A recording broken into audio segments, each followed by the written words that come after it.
Hi friends, welcome to Vanu logs.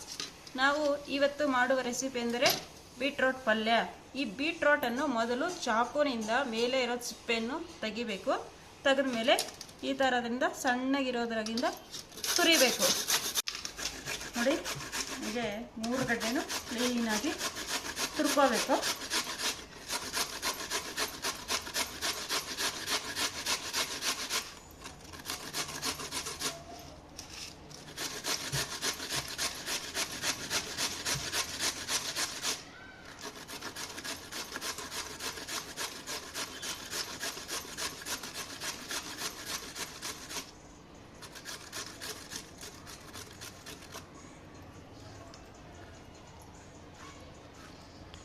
ನೋಡಿ, ಇಷ್ಟು ತುರಿದಿದ್ದೀನಿ.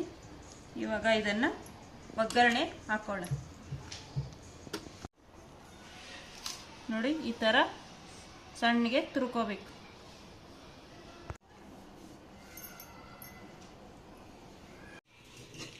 ಮೊದಲು ಸ್ಟವ್ ಅನ್ನು ಹಚ್ಚಿ ನಂತರ ಒಂದು ಬಾಣಲೆಯನ್ನು ಇಡಿ. ಬಾಣಲಿ ಬಿಸಿ ಆದಮೇಲೆ ಸ್ವಲ್ಪ ಎಣ್ಣೆಯನ್ನು ಹಾಕಿ.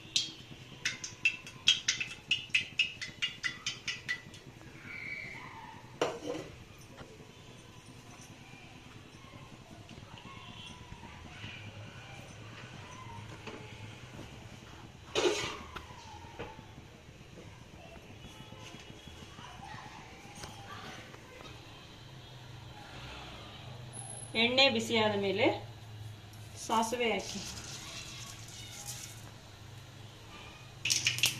ಸಾಸಿವೆ ಚಿಟಪಟ ಆದಮೇಲೆ ಸ್ವಲ್ಪ ಜೀರಿಗೆ, 1 ಸ್ಪೂನ್ ಕಡಲೆಬೇಳೆ, 2 ಗಡ್ಡೆ ಈರುಳ್ಳಿ ಸಣ್ಣಗೆ ಕಟ್ ಮಾಡಿರೋವು,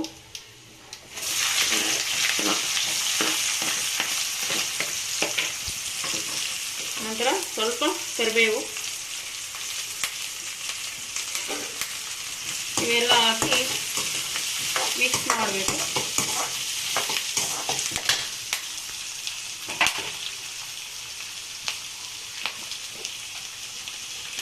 ಈರುಳ್ಳಿ ಬೇಗ ಬೇಯಬೇಕಂದ್ರೆ ಸ್ವಲ್ಪ ಉಪ್ಪನ್ನು ಹಾಕಿದ್ರೆ ಬೇಗ ಬೇಯ್ತವೆ.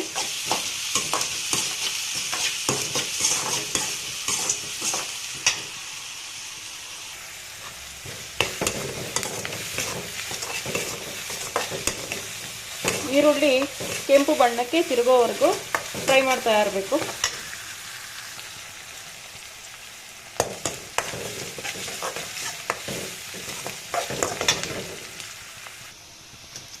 ನೋಡಿ, ಈರುಳ್ಳಿ ಕೆಂಪು ಬಣ್ಣಕ್ಕೆ ತಿರುಗಿದೆ. ಇವಾಗ ನಾವು ತುರಿದಿರುವಂತಹ ಬೀಟ್ರೋಟ್ ಅನ್ನು ಹಾಕೋಣ.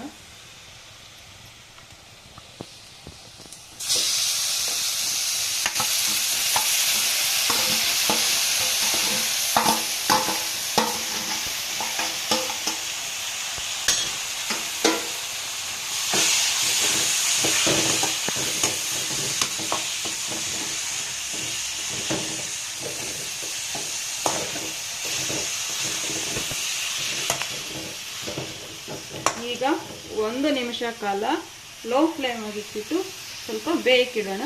ಆಗ ಲೋ ಫ್ಲೇಮ್ ಆಗ ಚೆನ್ನಾಗಿ ಬೇಯ್ತದೆ.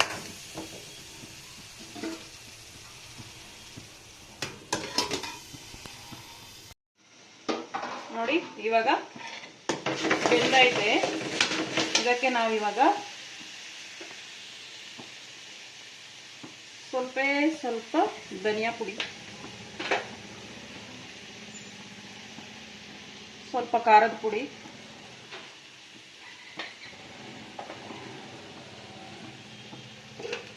ನಂತರ ಹಸಿ ಕೊಬ್ಬರಿ, ತುರಿದಿರುವಂತಹ ಹಸಿ ಕೊಬ್ಬರಿ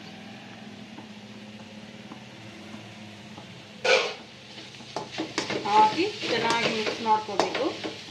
ಲೋ ಫ್ಲೇಮ್ ಆಗೇ ಇರಬೇಕು ಸ್ಟವ್.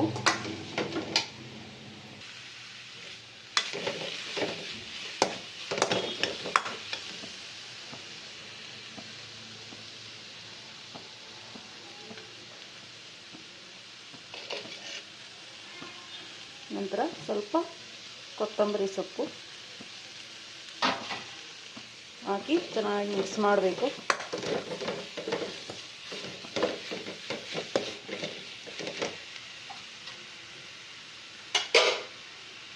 ನಂತರ 1 ನಿಮಿಷಗಳ ಕಾಲ ಮತ್ತು ಪ್ಲೇಟನ್ನು ಮುಚ್ಚಿ 1 ನಿಮಿಷಗಳ ಕಾಲ ಲೋ ಫ್ಲೇಮಲ್ಲಿ ಬಿಸಿ ಆಗಲಿ.